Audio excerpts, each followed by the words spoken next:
if you're speaking to what people can do within brands, Mm-hmm. or are you speaking to consumers? Within brands, I would say, you know, really actually what you do a lot with Impactorum is education. Understand these, and not only understand the realities and what is happening deeper in your supply chain, even if you can't actually engage and, you know, go there or touch it, if you will, but understand how cotton is made, and then learn some persuasive tools with leadership in your organization.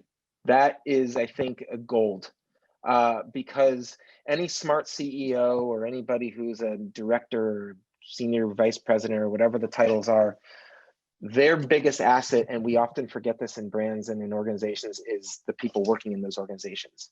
And so they have to demand that these types of changes happen, even if it costs more money, even if it's not business as usual. And that, I think, is what the number one thing that we can do.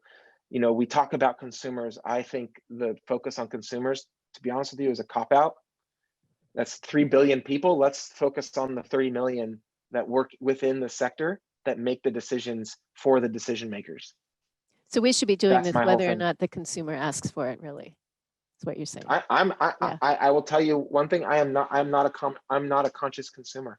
It's not my responsibility. I don't want to have a PhD in textiles. Of course, I probably would have at this point. But if I'm just a regular consumer, I don't want to look. I want that hang tag to say Eileen Fisher or Patagonia or Zara, and have trust and have that brand delivered to me the value of me paying for that t-shirt. I can, you know, the cotton in that t-shirt is 30 cents.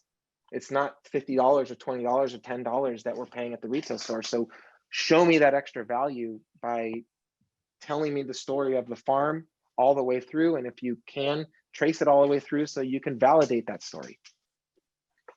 All right, folks, you heard it here first. Crispin is not a conscious consumer, and we have a lot of work to do as brands. Now, that's not the thought we're going to leave them with. Yeah, no, but I am. That's not fair. But what I mean is that it's not our responsibility. I understand. I want to build a relationship of trust with a brand, and not trust brands that I like to wear that make me feel good, that make me look good. Totally get it. Totally get it. Yeah. Thank you.